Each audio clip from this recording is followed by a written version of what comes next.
Olá, meu querido irmão, minha querida irmã.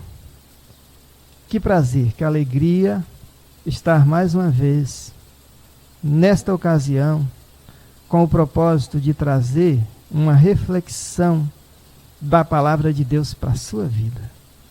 Eu gostaria de ler um texto que se encontra na carta de Paulo aos Romanos, capítulo 1, versículos 16 e 17, onde a palavra de Deus declara: Pois não me envergonho do Evangelho, porque é o poder de Deus para a salvação de todo aquele que crê, primeiro do judeu e também do grego, visto que a justiça de Deus se revela no Evangelho, de fé em fé, como está escrito: o justo viverá por fé. O tema que eu irei abordar hoje é o valor do Evangelho. Valores são coisas que interessam a todas as pessoas, porque eles estão intimamente ligados a poderes e posses. Por que é que nós gostamos de dinheiro? Porque o dinheiro, ainda que seja representado como notas de papéis, eles representam valores. Por exemplo, se eu pegasse e lhe oferecesse para você escolher entre uma cédula de R$100 e uma cédula de R$50, certamente você saberia ou sabe diferenciar e, obviamente, você escolheria a cédula de R$100, diferenciando valores. Porque nós teríamos, então, na cédula de R$100, em comparação com a cédula de R$50, um dobro de valores. E por esta razão, você escolheria a cédula de R$100. Então, valores, eles interessam a todos nós. Porque os bens materiais, eles proporcionam poderes. Eles te dão a possibilidade de adquirir coisas que você almeja, realizar coisas que você almeja. Portanto, valores interessam a todos nós. E o Evangelho, ele é valoroso. Quando o apóstolo Paulo diz assim: Pois não me envergonho do Evangelho, porque é o poder de Deus para a salvação de todo aquele que crê. Então ele está representando aqui valor, ele está representando poder.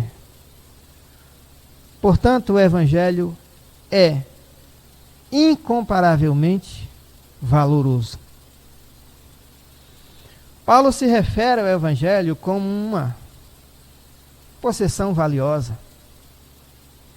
Em comparação àquilo que ele tinha antes de conhecer a Cristo, com o que ele agora, com o valor que ele agora conheceu, quando conheceu a Cristo, em Filipenses capítulo 3, versículo 8, ele diz: o que para mim era lucro, eu considerei como perda.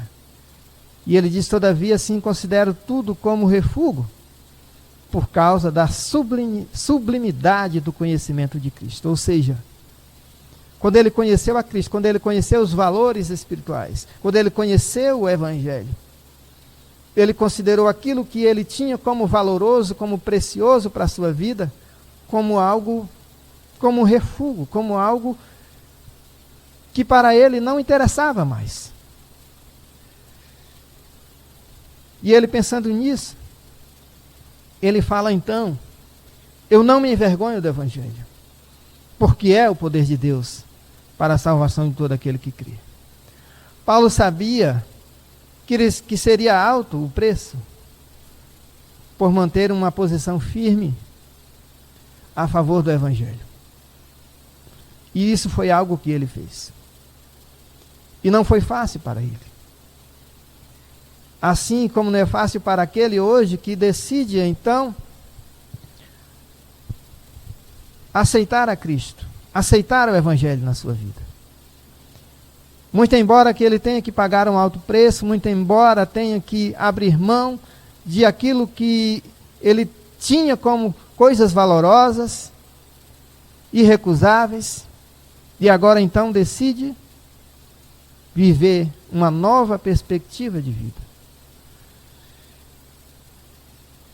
Então, o apóstolo Paulo, em Atos dos Apóstolos, capítulo 20, versículo 24, ele diz: porém em nada considero a vida preciosa para mim mesmo, contanto que eu cumpra o meu ministério de anunciar o evangelho da graça de Deus.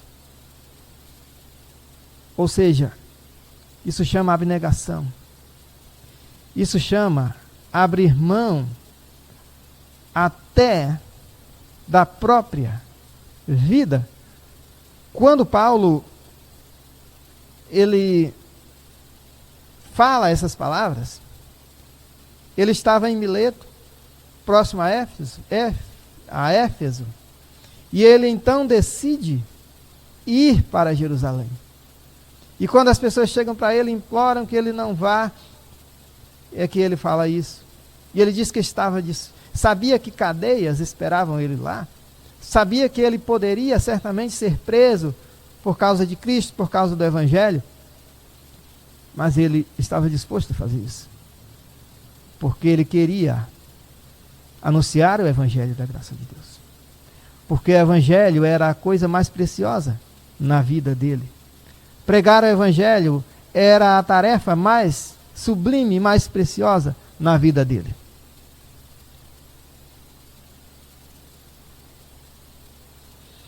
Paulo trazia em seu corpo as marcas de Jesus.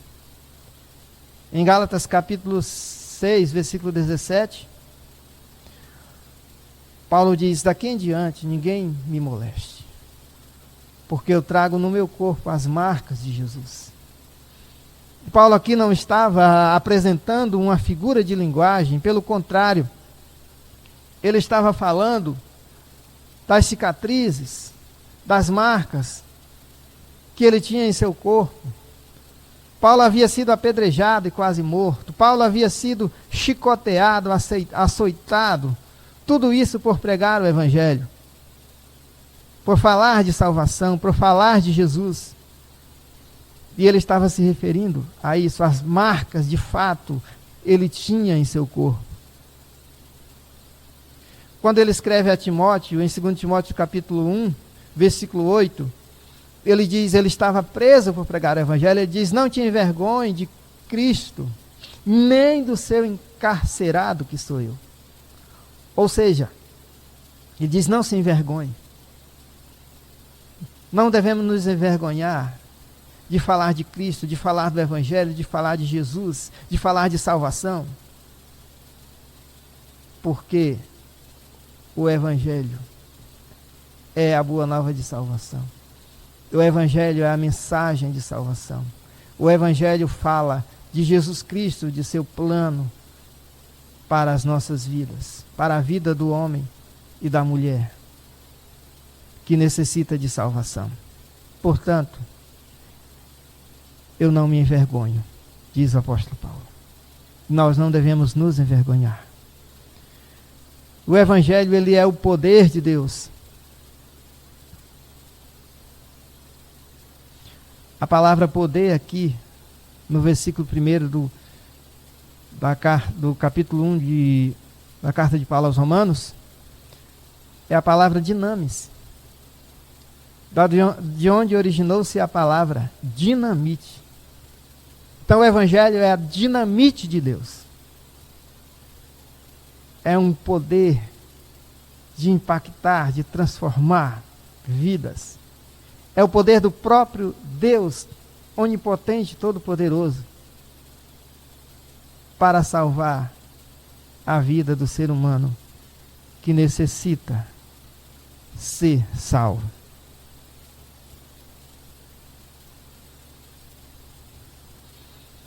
O Evangelho, ele revela o único caminho para a salvação. Em João capítulo 14, versículo 6, Jesus disse: eu sou o caminho, a verdade e a vida. Ninguém vem ao Pai senão por mim. E a mensagem, e o Evangelho ele traz essa mensagem de que Jesus é o único caminho que leva o ser humano, o homem, ao céu.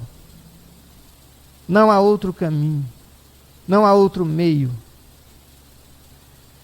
E em Atos dos Apóstolos, capítulo 4, versículo 12, diz o seguinte: não há salvação em nenhum outro, porque abaixo dos céus não existe nenhum outro nome dado entre os homens, pelo qual importa que sejamos salvos. Não há nenhum outro que possa salvar. Por isso o Evangelho, ele é valoroso.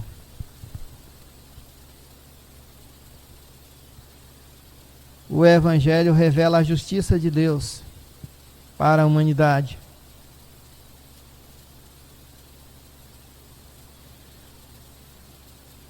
Diz que pelo Evangelho a justiça de Deus é revelada de fé em fé, porque está escrito: o justo viverá por fé. Conforme Romanos capítulo 1, versículo 17. Então, a justiça de Deus é revelada, ou seja, Deus declara justo. Então, o único que pode justificar o culpado é Deus. Os tribunais dos homens aqui neste mundo, um juiz não pode justificar um culpado. Pelo contrário, as leis dizem que ele deve ser punido, sentenciado, condenado, deve cumprir uma pena. E essa era a nossa situação, culpados diante de Deus. Jamais poderemos alcançar a justiça de Deus. E através de Jesus Cristo nós somos declarados justos pela fé nele, pelo seu sacrifício na cruz do Calvário.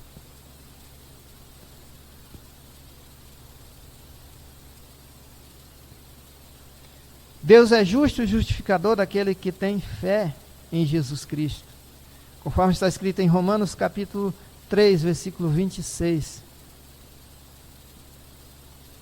E este é o âmago do Evangelho. Ele é justo e justificador daqueles que têm fé no Senhor Jesus. Então o que você precisa fazer é confiar, é entregar-se ao Senhor Jesus, é ter fé. O Evangelho é valoroso porque é através da pregação do Evangelho que você obtém a salvação em Jesus Cristo. A justiça de Deus, ela é revelada no Evangelho, conforme está escrito. A salvação é pela graça, mediante a fé, conforme Efésios capítulo 2, versículo 8, porque pela graça sois salvos mediante a fé.